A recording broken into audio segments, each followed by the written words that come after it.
All right.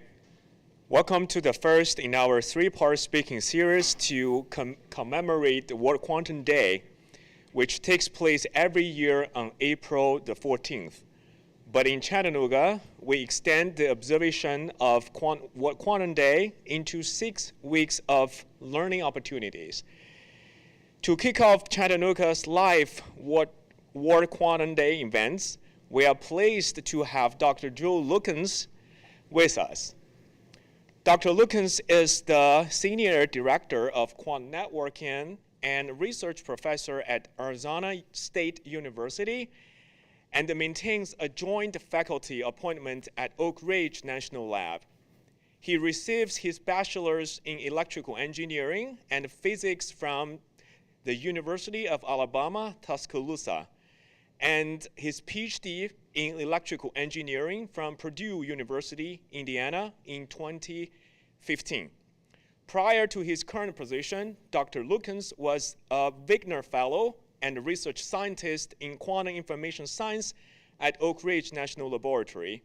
His research interest encompasses a variety of topics in photonic quantum information processing, optical networking, and Bayesian inference. Please join me in welcome Dr. Joel Lukens. Yeah, thank you, Tian, for the wonderful introduction. It's been really fun to be here in Chattanooga and see all the excitement that you have for quantum networking. I am also very excited about quantum networking, and the talk today will focus on a tutorial of what quantum networking is and what it should be. And I actually got this idea for a talk title from a Led Zeppelin song, What Is and What Should Never Be. However, that's a little pessimistic to think about what should never be. I could have done the talk in the negative sense, so I decided, however, to remove the never, and let's focus positively on what quantum networking should be. So here's an outline of what I'll be discussing today. First, I'll give a brief introduction about myself, how I got to where I am today, and then the first part of my talk will focus really on what is. And what I mean by what is quantum optics? What is quantum mechanics? Why is it strange? And what implications does that have for us in terms of quantum information? And I'll talk about quantum key distribution as an example application of how we can use the weirdness of quantum mechanics to our advantage.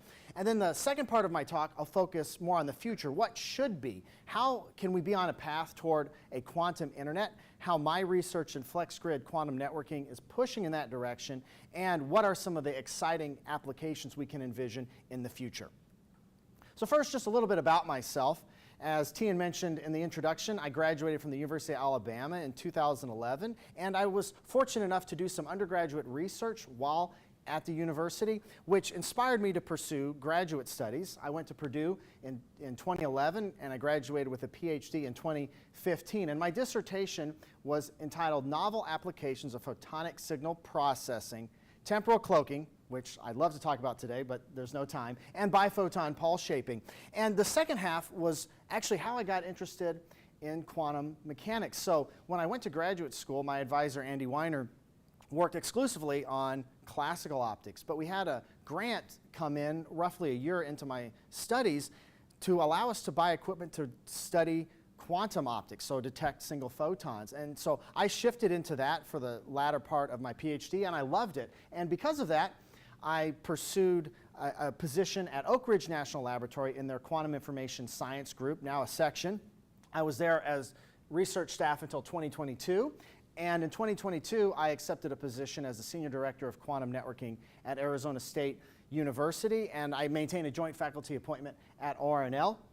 And in the process of doing this, I've really honed in on my interest in developing quantum network test beds, which of course is highly synergistic with the work here in Chattanooga.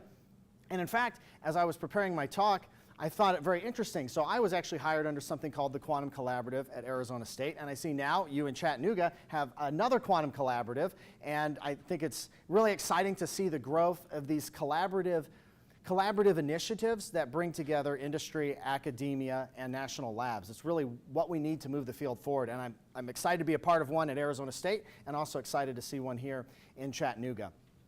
Here's a brief overview of some of my research interests. I do a lot of work in something called frequency bin quantum information, quantum networking, of course, and Bayesian quantum state tomography. I won't cover the frequency bin quantum information and Bayesian tomography in my talk today, but if anyone is interested, feel free to reach out to me to learn more. I'd love to chat further. I will focus primarily on quantum networking in the discussion today. So, a brief history on what is quantum optics. So, in 1900, really the wave nature of light had been well established. Through interference experiments, people really thought we had a good handle on optics. Light was a wave, just like waves in water, for example. It exhibited interference and all the things that we would expect from waves. But there were some problems with this model, such as the ultraviolet catastrophe and the photoelectric effects. So I have an image of the ultraviolet catastrophe, which shows the spectrum of light from the sun, in this particular case, a black body source of radiation. And the dotted curve shows what classical electromagnetics predicted, and the solid curve shows what was actually observed. So the theory and observations were not lining up. And Max Planck was able to at least get a fit to this curve, assuming quantization, so assuming that light came in discrete packets of energy.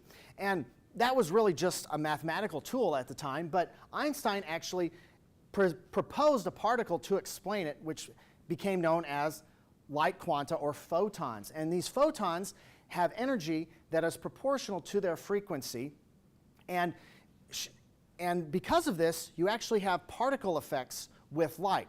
So Einstein proposed that in certain instances, light can actually be better described as particles rather than waves. And this idea was convincingly confirmed in the 1920s through Compton scattering, where photons hit electrons and imparted momentum to the electrons. So these photons can really be viewed in many experiments as particles, not just waves. So wave-particle duality is the phrase that we use to describe this weird paradox where photons really are both waves and particles, and the appropriate description really depends on the experiment. That is, the type of experiment you do will determine which picture is the simplest way to describe it.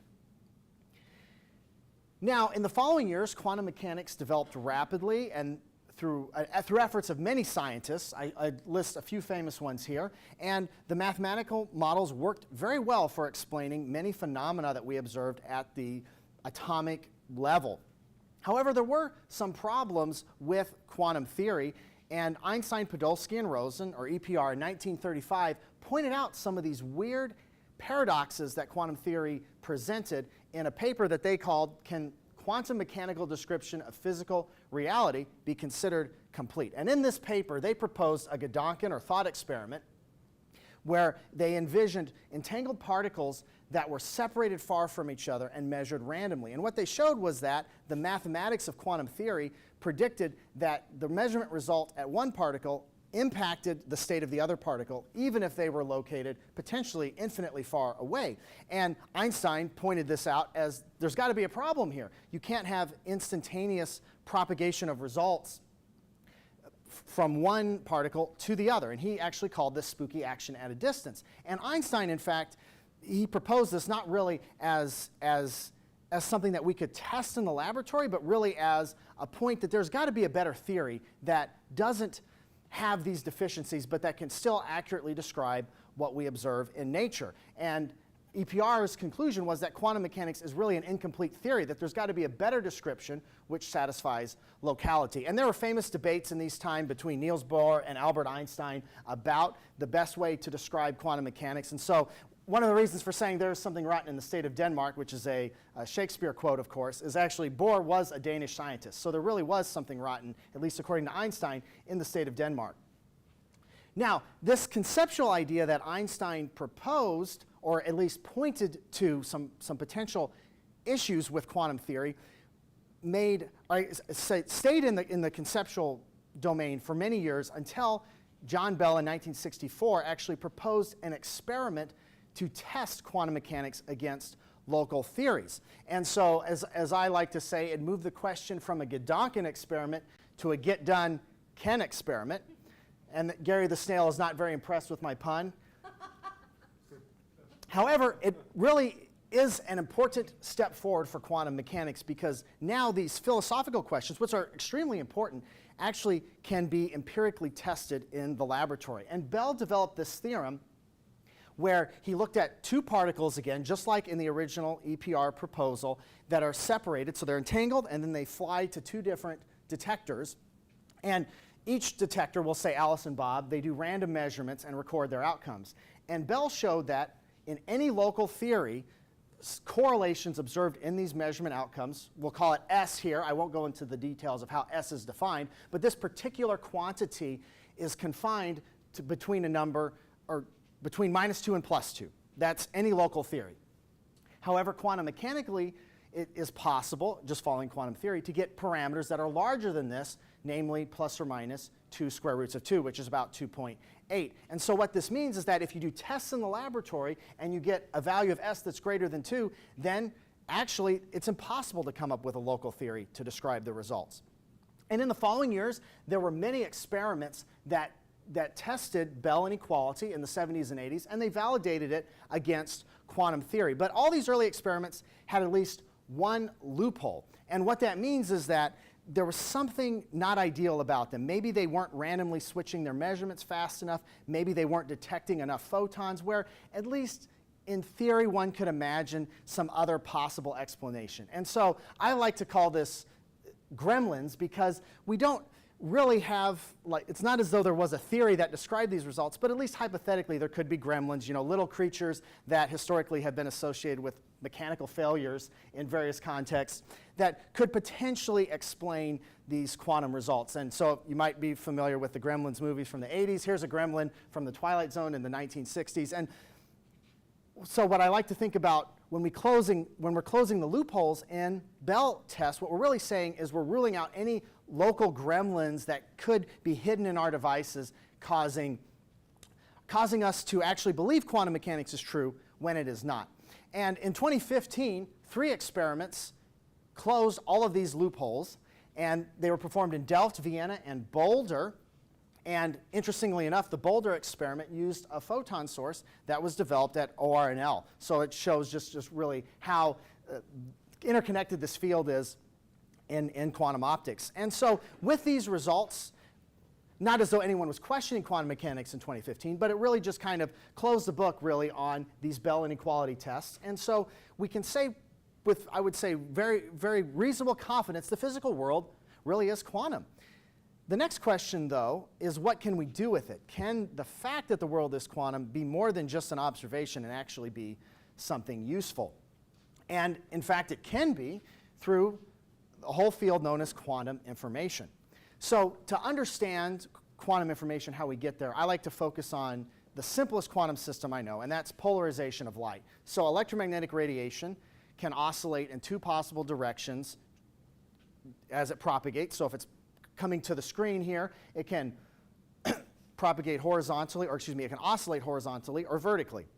And this is true whether it's a wave or a particle. So when we're describing single photons, you have a single quantum of light which can exist in a superposition of these 2 possibilities. And in quantum mechanics, you can write a state here that is both H and V simultaneously. So this is mathematically how you can describe it. This is known as the principle of superposition. Another feature of quantum mechanics is entanglement. So if you have 2 of these particles, these polarized photons, you can write states such as this, where if one is horizontal, then the other one's vertical, and vice versa. And these 2 features will be very important as we build up quantum information from quantum mechanics. Here's a simple example on how to generate entangled photons in the laboratory through a process known as parametric down conversion. So you take a laser beam, shine it on a crystal, and photons in the laser beam will spontaneously produce pairs of daughter photons at lower frequency. And these daughter photons can be entangled with each other. This picture of these 2 cones is really famous, and it shows 2 cones overlapping. One cone is horizontally polarized, one cone is vertically polarized, and where they intersect, if you look at those 2 points, you'll have 2 photons, one at each point, and the polarization is not well defined. One photon could be horizontal, one could be vertical, but If you know the polarization of one photon, then you know very precisely that of the other. So this is an example of an entangled state. And today we can generate these types of entangled states with fiber-compatible devices. Here's just one example of many where we can generate these entangled photons in optical fiber and send them over a quantum network, for example. So with horizontal and vertical polarization, we can make the step to quantum information by simply defining H as 0 and V as 1. So now we have a quantum particle, like a photon, and we now have a qubit, so a quantum bit. So we've converted a particle to a qubit. And if we compare classical and quantum information, the bit in classical information, which necessarily must be either 0 or 1, can now be in an indeterminate state, a superposition of 0 and 1. Whereas a register of n classical bits describes one real number, a register of n qubits holds 2 to the n complex numbers in its description. So you can see that quantum states are much more complex than their classical analogs. And in classical information, you can copy bits easily. I can give you a piece of paper with ones and zeros, and you can just write it down. There's no problem with that. On the other hand, qubit states actually cannot be copied. This is known as the no cloning theorem in the sense that any measurement disturbs the state of the quantum system. So you cannot copy it without introducing errors. And this no cloning theorem will become important when I talk about quantum key distribution later in my talk. Now, there are many types of qubits that are being explored today. Here are some of the common systems. And this textbook, Quantum Computation and Quantum Information, has been around now for over 20 years, but I still think it's a great overview of the field and recommend those in the audience interested in learning more to check it out. Now, one of the interesting things that I won't spend a lot of time discussing today, but is a feature of quantum computing, is the possibility that quantum computers can break public key cryptography. So our current public key cryptography system, which underpins security on the internet, is based on the mathematical difficulty of factorizing large products of prime numbers. Well, there's an algorithm known as Shor's algorithm that, using a quantum computer, could actually break this crypto system efficiently. And there's people exploring various ways to address this, such as post-quantum cryptography or quantum key distribution. But this is just important to know. This is something that could happen if we get a large enough quantum computer.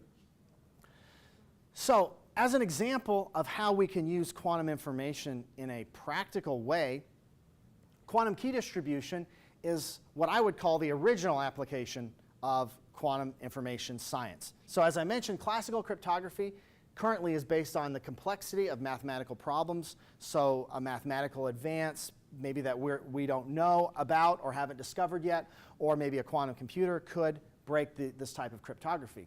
Quantum key distribution, or QKD, realizes security based on the laws of physics, and it utilizes these features known as superposition and entanglement. And superposition and entanglement actually mean that you can get random numbers, a secret key, distributed securely. So I'll walk through just one example using an entangled state, our polarization entangled state that we've been talking about today, so horizontal and vertically polarized photons, and show how Alice and Bob could use this to generate a secret key. So we imagine we have some entangled photon source.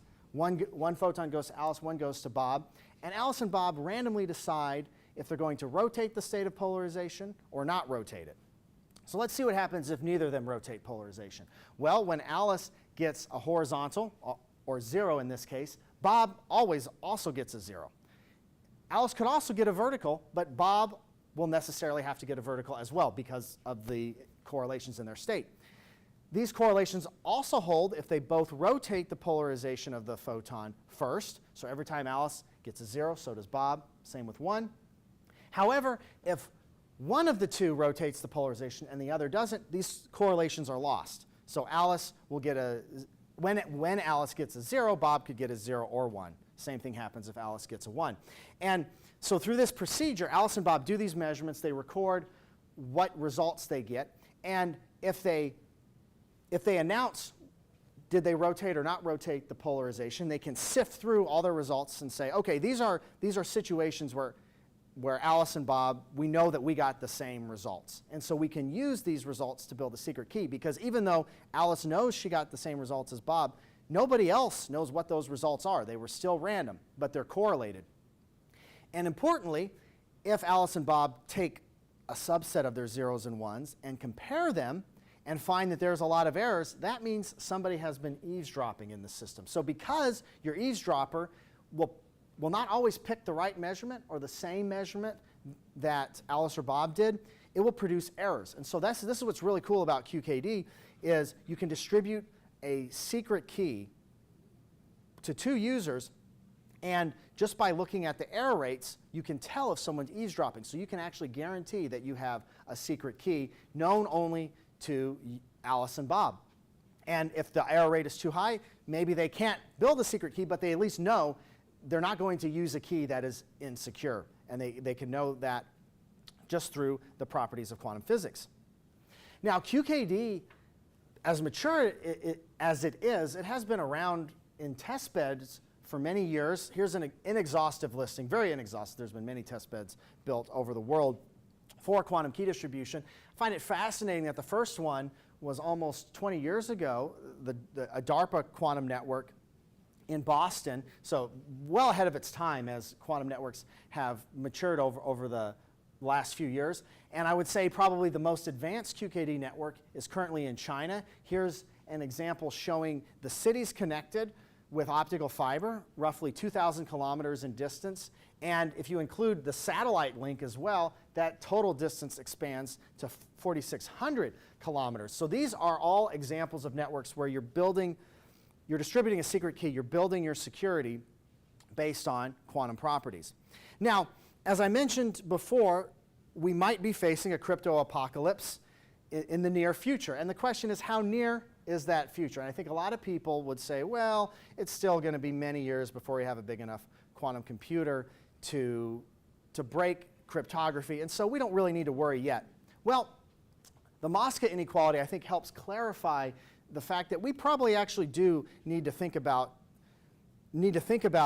post-quantum and quantum key distribution right now. Because if you have some information that has a certain shelf life, let's say you have something you want to keep secure for 10 years, and it's going to take you a few years to migrate it to a quantum safe option. If that total time is greater than the time that you estimate a quantum computer being on the scene, then you really should be worrying now. And do we have data today that we might care remains secret 20 years from now? I think many of us do. And if we don't, I actually wonder if you might live in a cave, because we have all sorts of public information out there, and people can collect it today on the internet and wait until they have a quantum computer to break it. So I think it's just important to keep this in mind, that we need to be thinking about quantum computers now, even if we don't think they're mature enough to pose a threat. As another example of a QKD testbed, I'd like to highlight one here in Chattanooga from a couple years ago, an experiment performed by some of my colleagues at Oak Ridge National Lab in collaboration with Los Alamos, Cubatech, EPB. And in this experiment, they were able to show quantum key distribution between multiple substations across the Chattanooga metro area. And this experiment was awarded an R&D 100 in 2021. I think it's just a really great example of how QKD can be used in real-world systems today, and it really was a great precursor to the current EPB quantum network. And I just really like to highlight the collaborative nature of this as well. So you can see the many different organizations participating, and there are multiple different QKD systems that were used as well together. And I think this metro area scale is just a great example of where you can use quantum technology today for solving some of your security problems. Now, at this point, I'd like to transition to talk less about what currently exists and think more about what the future could hold for quantum networking. And a term that you might be hearing out today is the quantum internet. There's been a lot of discussion about a so-called quantum internet over the last 5 years or so, and I think it's important to unpack those terms to really define exactly what we mean by a quantum internet. So internet literally is short for internetwork. So what that means is that we are interconnecting other networks together. So to have a quantum internet, you necessarily need quantum networks, and you need to be able to connect them together. Now, today, we don't have a quantum internet. We don't have a comprehensive resource that can connect multiple quantum networks, although we do have quantum networks throughout the world. We haven't really found a way to connect them yet on the scale that we have with the classical internet. Now, that being said, there are a lot of very valuable roadmaps for how we can push toward a quantum internet step by step in terms of various functionalities. Here's a roadmap published in Science in 2018, outlining how new functionalities, as we get better technology, we can obtain more and more capabilities. And so the basic service, I would say, for a quantum network or a quantum internet is being able to transmit qubits and be able to establish entanglement between various nodes. And as the quality of these services improves, you'll get new functionalities, unconditionally secure communications, being QKD, as we discussed, but also entanglement, enhanced quantum sensing, distributed quantum computing, and blind quantum cloud computing. These are just a few examples. And so I think it's important to note that these latter three are all examples beyond QKD. So a quantum internet, although it can give you QKD, it will be able to do much more than QKD. And there's a lot of work that needs to be done in order to realize such a resource. So one vision for a quantum internet will be to model after the classical internet, which is comprised of smaller networks that are connected to each other on ever-increasing scales. So we have local area networks, metro area networks, and wide area networks that connect together.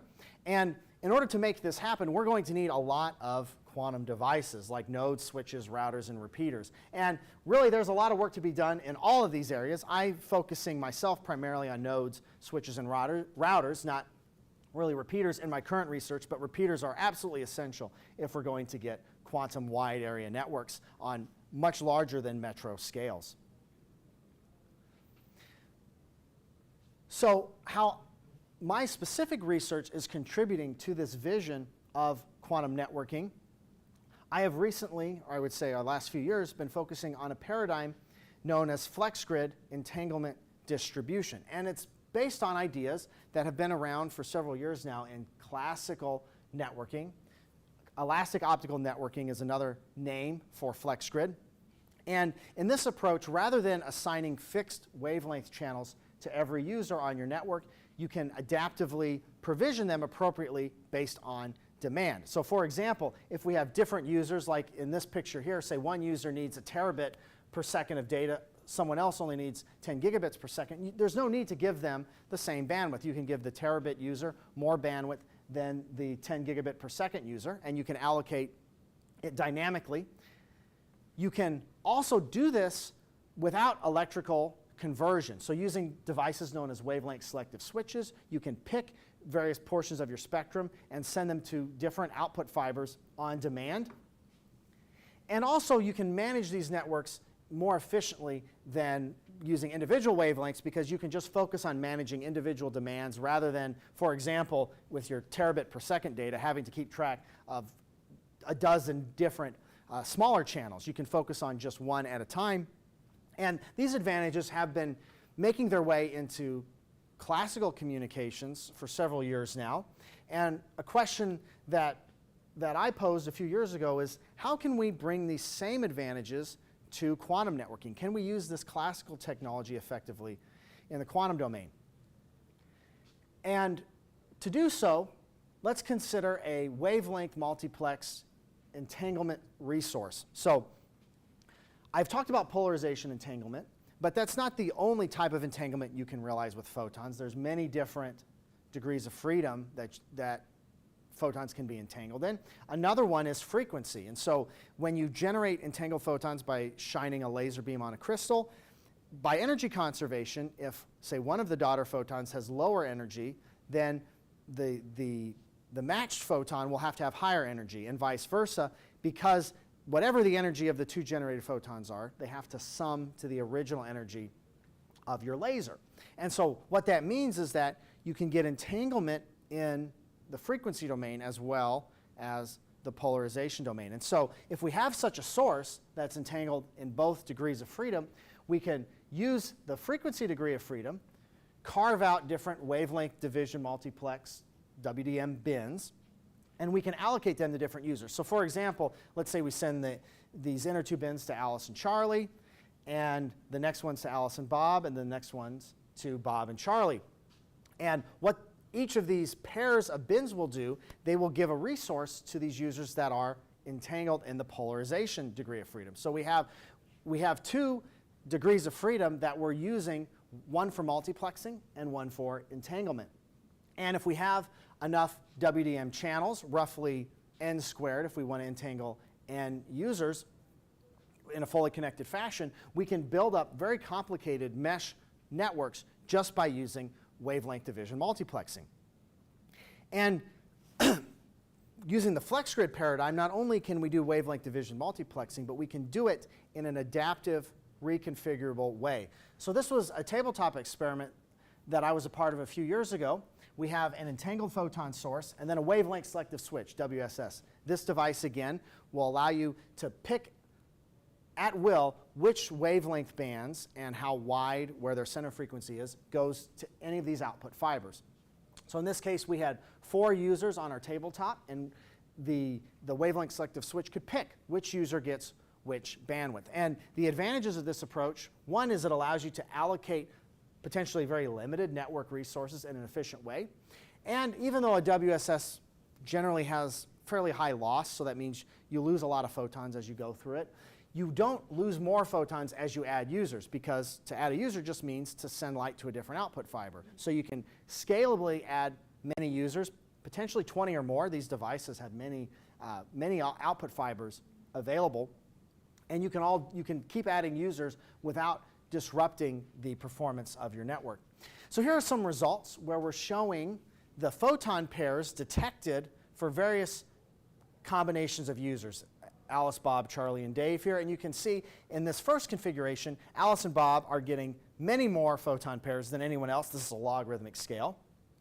And by reconfiguring the bandwidth allocation, we can balance it a little bit more. That's the second case. And then using adaptive bandwidth management, so actually changing the width of our frequency bins and dropping and adding different connections, which we can do with this approach, we can balance the photon pairs for all pairs of users, or detected by all pairs of users, very, very closely. So this shows how we can use classical capabilities, a wavelength selective switch, to manage quantum resources in a scalable way for a quantum network.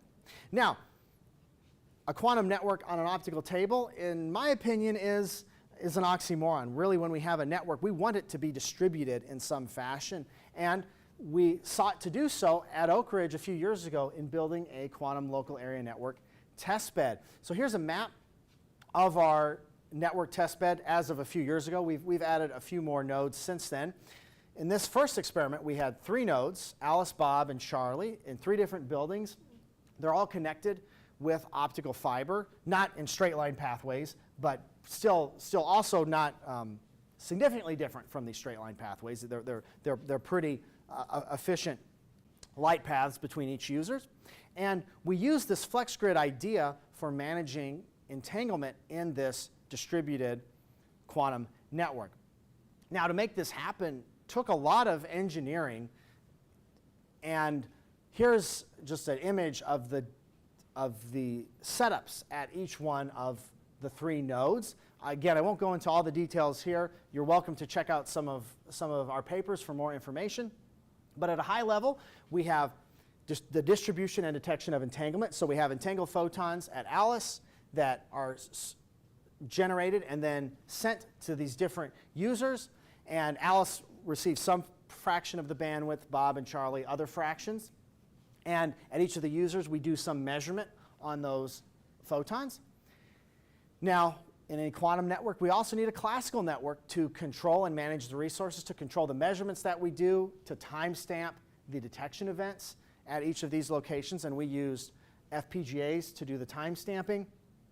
And we also need tight timing synchronization. So when you get a click at Charlie, we need to know if Alice got a click at the exact same moment, accounting for the speed of light in fiber, so that we can say, well, this photon detected at Charlie, this is entangled or should be entangled with this other one at Alice. So you need to have very precise timing synchronization. We're talking like sub-nanosecond range.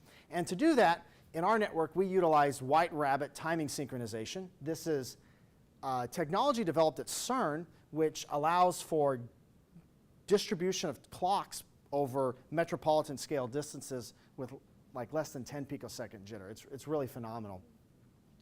And with all these components, we can do a lot of fun experiments. I'll just show one here, known as a remote state preparation. So because we have an entangled resource and because results of measurements on one particle impact the state of the other particle, we can do something called remote state preparation, where one of the two users projects her photon onto a particular state, thus producing a desired state in another photon at the other user. So in this image, I'm showing something called the block sphere. And any qubit state will exist somewhere on this sphere. And so the top and the bottom are horizontal and vertical, which we're familiar with today. These other states are diagonal, anti-diagonal, right and left circular polarization. And then as you go inside the sphere, it means that you're having higher noise. So a perfectly pure quantum state will be on the surface, and then as you get more noise, you'll be more on the inside. And this is showing results of remote state preparation for different pairs of users and different states, Alice to Charlie, Alice to Bob, Charlie to Bob. And we were able to successfully send these quantum states, or prepare them remotely, I should say, using our quantum network resources. And this is just one example of many things that you can do with a quantum network. So as I begin to wrap up my talk, I'd like to discuss very briefly some of the future applications of quantum networking. And as you can see by this inspirational meme, with quantum networking, truly anything is possible. Well, anything is possible is a little bit of an exaggeration, but a lot of cool things are possible. And here are just a few examples of what potentially lies on the horizon. So in all the experiments that I've described today, and in the capabilities here in Chattanooga on the EPB quantum network, we don't have quantum repeaters. And what a quantum repeater does is it solves this no cloning problem. So we can't just copy our qubits and then send a bunch of them and hope that one gets through because of the no cloning theorem. But we can use a concept that can be likened to catch and release, where we catch a photon before it gets lost and then release it at intermediate points. And this is one picture of a quantum repeater. And there are many ideas about how to do quantum repeaters, and there's a lot of really great research going on in quantum repeaters today, but we haven't reached what I would say really the important milestone where a quantum repeater actually beats the equivalent fiber in terms of efficiency. So we have a lot of great technologies today, but we're still not doing better than just transmission through glass. And that's an important milestone that we are working to achieve in the near future. Another great example of what we could use a quantum network for is entanglement enhanced quantum sensing. So using the fact that you have entanglement in a distributed fashion, you can detect certain phenomena potentially with lower noise than with classical systems. So again, another important milestone is where you demonstrate an entangled sensor that beats the classical competitors. So it's not just a science experiment, but actually something that is useful and better than the best classical solution available. And then finally, another great application for quantum networks will be distributed quantum computing. So quantum computers, especially if they have cryogenics, they're fundamentally limited on how many qubits you can keep inside of them. And if you want to increase the size of your quantum computer, one natural way to do that would be to entangle two computers together. And it's drawing on exactly what we do with high-performance classical computing today, where we have many processors that communicate with each other to reach these really high computation speeds. And so another important milestone to look for in the future is when a quantum computer can solve a problem, I should say, when a connected pair of quantum computers can solve a problem not possible on a single quantum computer. So, in conclusion, what is quantum mechanics is weird. Wave-particle duality, non-locality, these type of effects are not what we experience in our day-to-day lives and produce some very strange implications.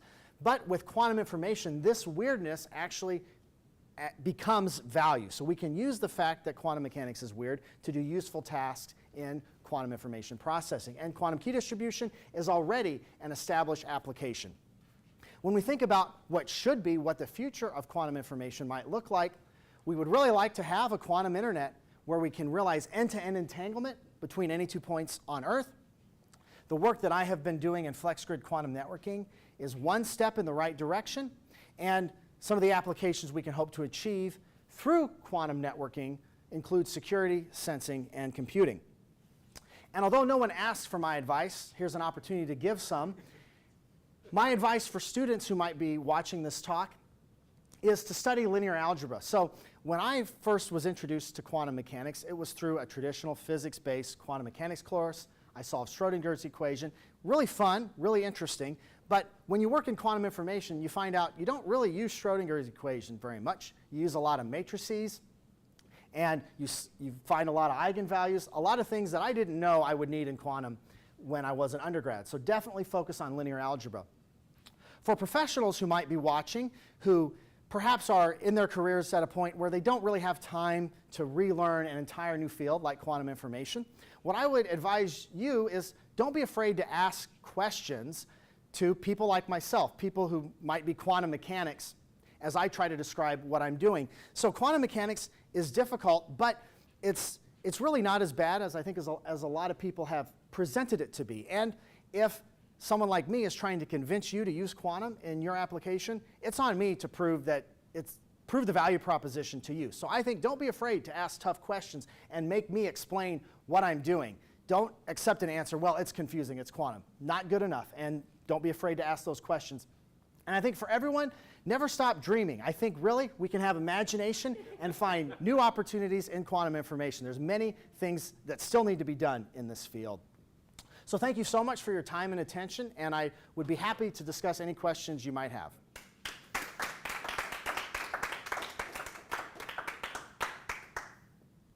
Thank you, Joe, for his, Dr. Lukens, for his wonderful talk. Any questions for him? Yeah, you may want to use the mic so it gets picked up on the... Do I have to do that again? No, you're good. Oh, you're good. All right. All right. Thank you, Joe, for his wonderful talk. And any questions for him? I'll take the mic. Thank you, Joe. So this is a question that I ask frequently whenever I meet a quantum expert. What, in your mind, what is most exciting about the prospect and potential of quantum technology, and what should we be the most leery about? Yeah, well, that's a really good question. It's a dangerous question, too. I think, ultimately, I am still most excited about large-scale quantum computers. I think that, as much as I love networking, and I am a part of networking, really, networking is an enabler for other things. I mean, that's what it is in the internet today. You have the internet. The internet doesn't really need to know what you're doing with it. You don't necessarily want the internet to know what you're doing with it. It's allowing you to realize applications on a distributed scale, a variety of applications. It's not limited to very specific things. And I think a quantum network can be that enabler. And quantum computing, I think, has very clear possibilities with very large-scale quantum computers. And even though it is hard, I think that is really where the most excitement, the most potential lies in quantum computing. Not to diminish the things that we can do in quantum security and sensing. I definitely don't want to diminish that. And when I think about what are the things to be leery of, I would say I would be leery of this kind of mindset that, well, quantum mechanics or quantum information is useful, and then fuzziness, and it's going to help you in this weird application where there's not a clear bridge. And I think sometimes there's this sense of like, well, quantum computers are great. They're going to help us solve problem X. Maybe, but I definitely advise strongly, don't jump into that without some type of basis. And I think people doing research, it's great for them, academic research, definitely pursue these different angles. But I think for the general public and for people looking to use quantum in maybe more industrial senses, I would say just be hesitant to just jump in because it's quantum, but actually have a clear, plausible path to whatever advantage you're looking for.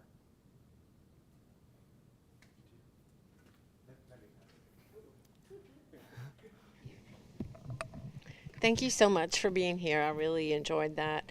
And this is probably going to be a very applied kind of question for somebody who's, I'm sure, comfortable with theory as you are. But in your talk, you mentioned, that quantum key distribution is already a very real-world sort of application. Do you see that as a growth area, or do you also see new inroads for applied uses of quantum in other areas, and what might some of those be? Okay, so in terms of quantum key distribution, yes, I would say it's definitely mature, and I mean, you have commercial options available, but there's still a lot of important research, I think, to be done. Your quantum key distribution systems are not super high rate, high bandwidth. You're not going to be able to secure a gigabits or tens of gigabits per second with completely new keys all the time. So that is something that QKD cannot yet do today. And so I think there's definitely a lot of important research in improving the rates. One of the things that was really cool about the EPB demo a few years ago is that this was an application in, namely the electric grid, where actually you don't necessarily send tons of information. You might be sending sensor information or phasor information over fiber. It's not necessarily tons of data. So that's a perfect use case, I think, for quantum key distribution. And thinking about other areas where I maybe see inroads. I mean, I think quantum sensing is one that's, I still think quantum computing is the big thing, but quantum sensing is another area that I think can make impact right now. So one of the examples of quantum sensors today is actually LIGO, the gravitational interferometer, and they now have squeezed light in it. So this is a quantum resource that is being used right now to reduce the noise floor in the gravitational wave detector. So I would call that a real-world application. Now, maybe a huge interferometer to detect gravitational waves, maybe that's a hard sell in some contexts. But I think the idea of quantum sensing is one that I think is maybe underexplored and one that could be very useful, especially like when you're talking about quantum applications. I think a lot of people on the theory side say, well, we want a certain scaling, we want huge exponential improvements in things. But maybe in your business, if you got a 3% improvement, you would save maybe billions of dollars, depending on what your business is. So I think those are areas that are really underexplored, is where can quantum give you maybe smaller boosts that might not be impressive to an academic, but would be very, very useful for those in industry. Joe, thank you. Appreciate you being here, and thanks for the talk. As you talk about the applications, whether in security or in sensing or in quantum computing, how can, with investment that EPB has made now with Cubatech and with what we have here, how can we play a leading role to help accelerate the progress towards hitting those milestones? Yeah, that's a great question. So I think fundamentally, in my opinion of networking, as I kind of shared here, networks really are, it's a service, it provides infrastructure. It's not the application itself. Networks are always to do something, not just, and that's to an extent true in everything, but I think it's more so in networks than in computing or sensing. I think networks really are things that you're saying, I'm giving you the ability to communicate with someone else located away from where you are, and to do that efficiently, and you can use it for all sorts of things. So I think how the EPB network can help is really just trying to give that a playground, I would say, for people to come and use it effectively and use it for their particular systems. I would say that's not something that I'm aware of really being available today, but I think maybe one of the challenges is that someone like me, I say me, but people working in academia, they're maybe fine with a fiber spool on their optics table. And they're like, we don't really need a test bed, right? Because we've got this fiber spool. And I think what is missing and what I think is starting to change now is the recognition that the engineering steps are not trivial. Like, I think sometimes there's a sense from people working in physics that, like, okay, the rest is engineering, someone else can figure that out. But it's really not, it's not just, oh, just put more money at it and it's going to get solved. There's still a lot of really major challenges. And so maybe something that the EPB network can provide is, well, first of all, a very usable, user-friendly infrastructure.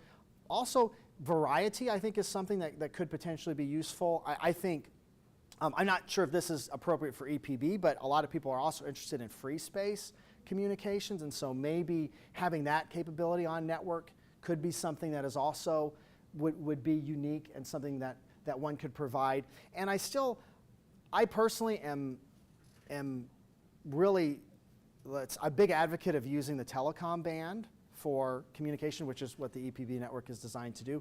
I do have some wondering, in my head, would it be useful to have networking capabilities at, say, 800 nanometers? It's where some of these other quantum memories work. And so that's one, I would say that's a toss-up for me, because thinking about an internet with 800 nanometer fiber, yeah, not really that feasible, but maybe smaller systems, definitely in distributed computing. If you have like a quantum computing data center, you can use whatever fiber you want.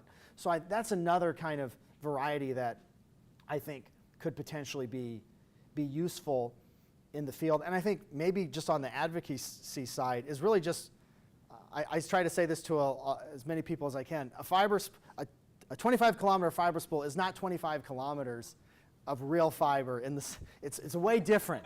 25 kilometers in the ground or in the air is not the same as wrapped in your nice spool on the table. And I think a lot of researchers maybe don't appreciate that, and it's something that probably if they thought about it, they would, but it's not what you need to think about if you're just trying to show a proof of concept and get a paper published. So I think encouraging people to go beyond just get a paper out there, but actually make something practical is something that the whole field needs.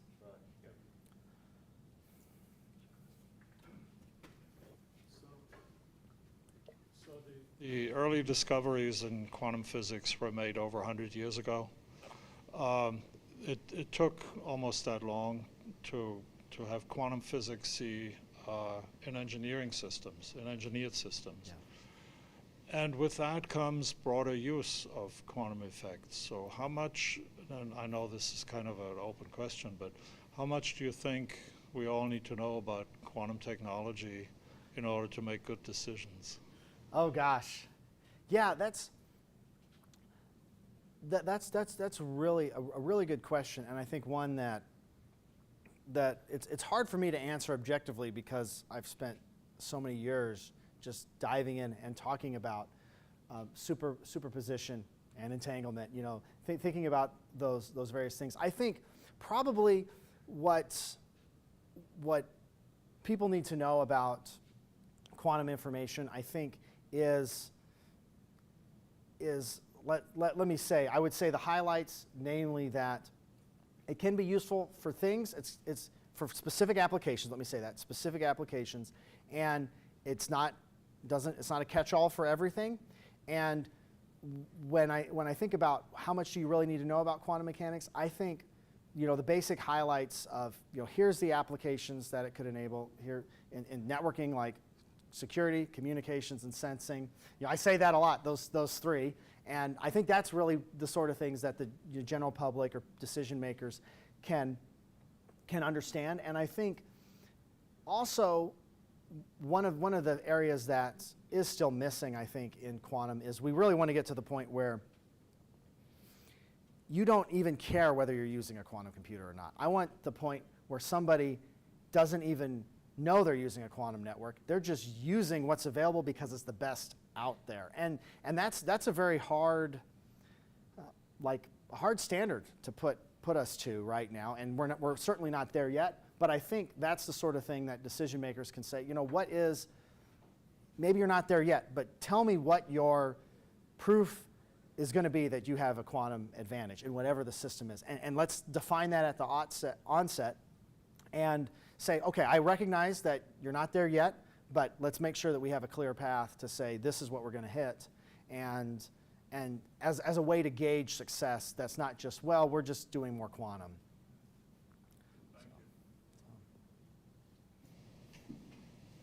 Another question over here.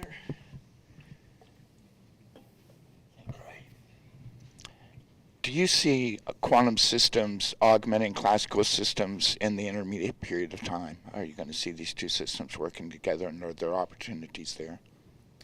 Yeah, that's an area. So I would say yes, there are definitely opportunities there. So where you can imagine co-processing with classical systems and quantum systems together. It's not an area of work that I have really focused on myself. So I don't know very clearly, exactly here's how it will provide an advance. But definitely, it certainly makes sense in the near term to not ask quantum computers to do things they're bad at. I mean, if they're really good at solving particular optimization problems, but maybe not communicating with each other, we don't need to do everything quantum mechanically. We can certainly have classical communications with quantum coprocessors. So I would agree that is useful. But there is certainly a strand of thought in quantum information that I don't necessarily agree with it, but I think it has some good points where it says, honestly, no, there's not really an advantage to using classical and quantum coprocessing. We just have to go to a fault-tolerant quantum computer. That's what's going to be useful, and we're just playing around with these smaller systems. And so I don't necessarily think that's the case, but I think there is some value to thinking about that as well. That, well, maybe we really do just need to go for the Hail Mary and not think as much about these intermediate regimes. So I would say probably there is value in very specific problems, but it's not going to be. I don't think that's going to be like we're good enough with that. I don't think that's doing the classical and quantum coprocessing, in my opinion.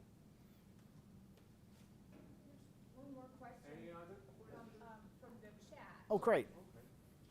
And it's about AI and quantum AI and. You might want to use this. Oh, thank you. Okay, thanks. Okay, so we have a question from the chat, and it is, do you think we'll be able to achieve a higher level of AI, such as fully autonomous driving, without quantum computing? Oh, gosh. So, yes. This is a great question. So I will say I don't have a great answer to that, so I'm not going to pretend that I do. Well, I'll just make a comment that I'm noticing a really interesting trend in quantum computing companies today. AI is becoming so big, and I see a lot of shared, let's say, technical expertise. Quantum computing companies are really good at large models, simulations, that translate very well to AI. So I'm seeing a lot of overlap between quantum computing companies and AI, but I'm not necessarily seeing huge use of quantum resources in AI, at least in an effective way yet. But again, that is not my field, so that's just speaking from what I've seen at a few meetings. So it's hard to answer, and if AI is hard to predict, quantum's harder to predict. So it's a great question, and I think we'll get better answers as we continue to push the field forward. All right, so let's thanks again. Thanks again to Dr. Lukens for joining us today, and thanks to all of you for being here. The second speaker in the UTC series will be next Wednesday, April the 24th, here in the same location at noon, okay, at a different time. The speaker will be IonQ Quantum Solutions Engineer. His name is Tim Rogers, who will speak about IonQ's quantum computing technology and its transformational potential in various industries. You can find all the details about next week's speaker and other events happening as part of Chattanooga's observation of World Quantum Day at geekcitygoesquantum.com. Thank you all for being here.